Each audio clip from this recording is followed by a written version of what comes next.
to you by the all-new Hyundai 2024 Santa Fe, equipped for adventure. Danny, of course, a three-time NBA champion.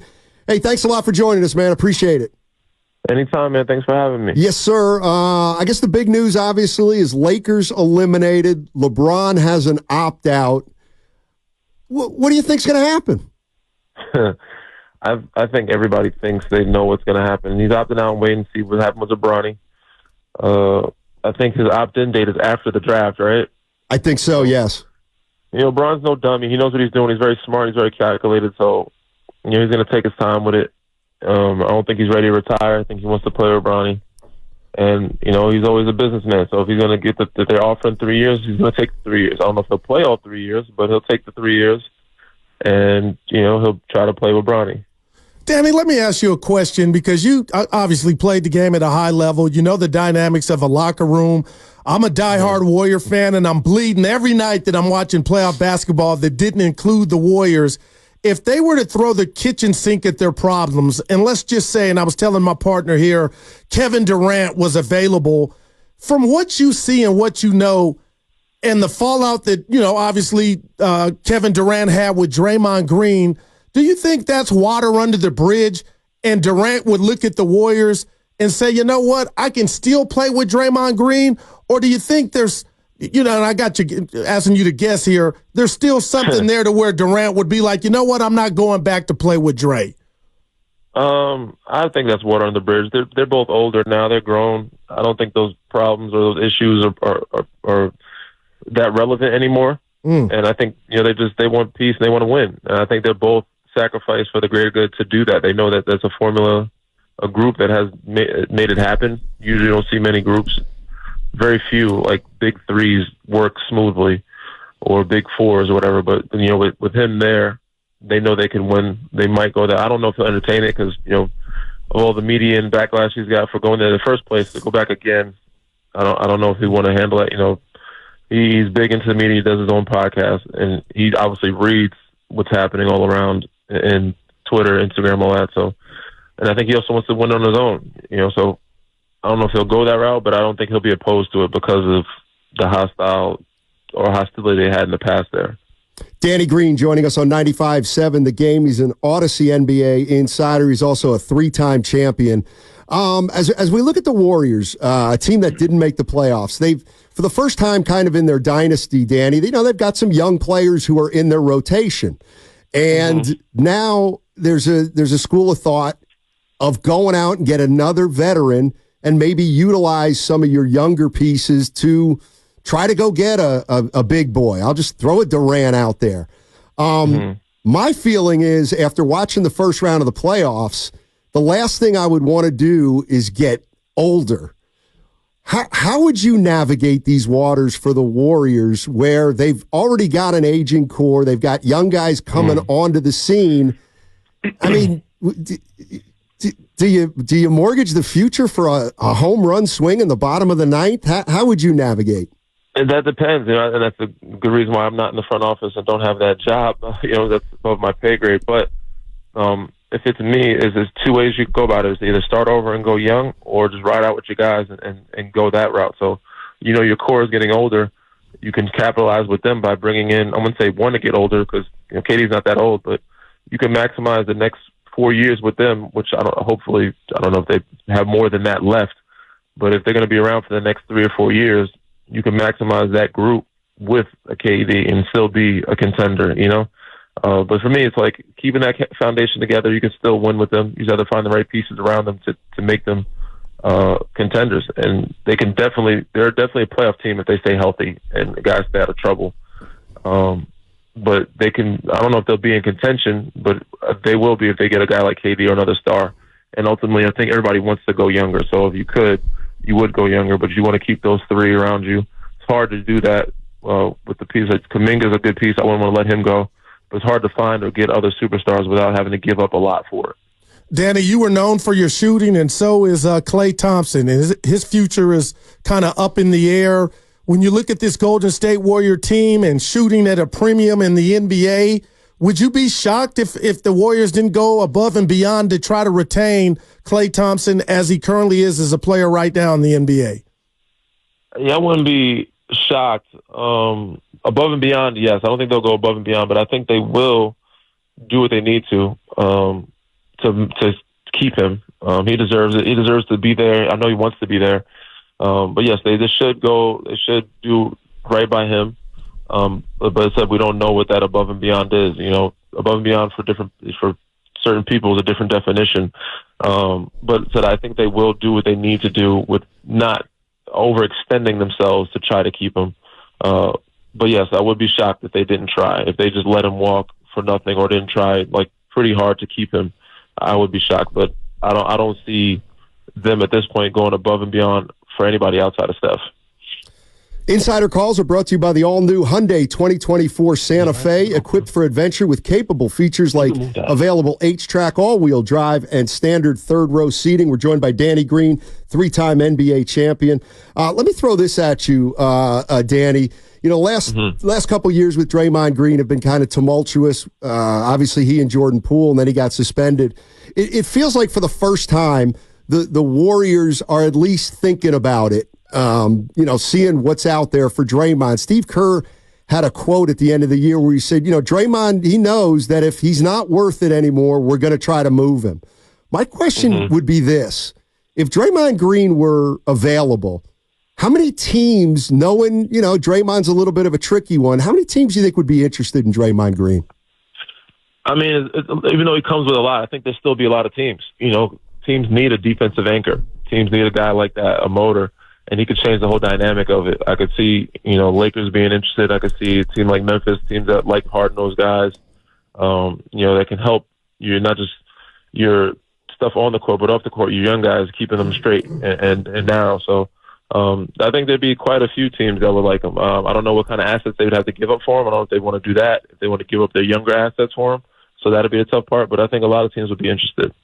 Danny, let me ask you this, because you're in the podcast world. We had some fun this morning. Draymond did a podcast, and he made it a point to call out Nurkic, who did put out a tweet after the Lakers lost, the Warriors lost in the, play-in to Sacramento. Where are you at when you see players that did make the playoffs talk about teams that did and get ousted? Is that fair or foul? How do I feel about it? Is it fair or foul teams that didn't make it or did make it? Yeah, didn't make it, talking mess about teams that did, like Draymond talked about Nurkic getting swept. I'm not a fan of either. I mean, I love people. As a fan, people love the drama, the smoke that some guys have with each other and stuff, how it plays out. And the tables always turn. You see the basketball gods will humble you at some point. You see how things happened with. Right now, the in-season tournament, Indiana was beating Milwaukee, beating the hell out of them, and then somehow the tables turned. Tyrese wasn't playing his best basketball, and then Milwaukee had the upper hand, but now it's turning back where they lost their two stars. So it's interesting how it plays out a lot of times. I'm not a big fan of all the talking, but Draymond has a lot of respect. He has every right to speak on any situation because he's won enough. So just because he's not there right now doesn't mean he can't speak on the situation that's happening now. I don't think most guys that have not won or have been there can say much, but he can. And if you're not in the playoffs, you probably shouldn't be talking about playoff teams.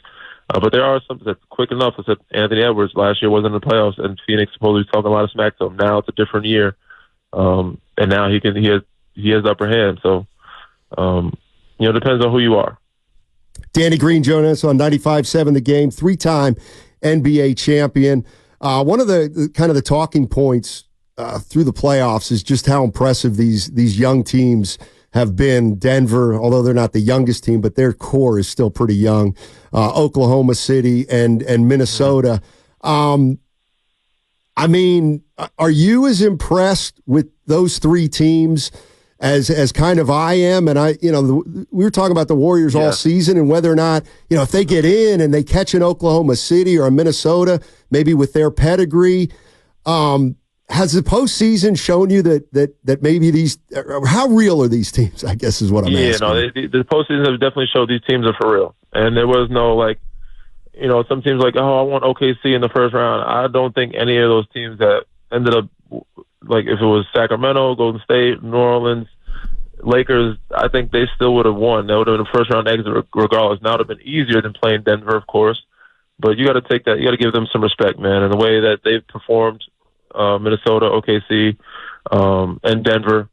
Denver's shown why they're champions and probably will be again this year.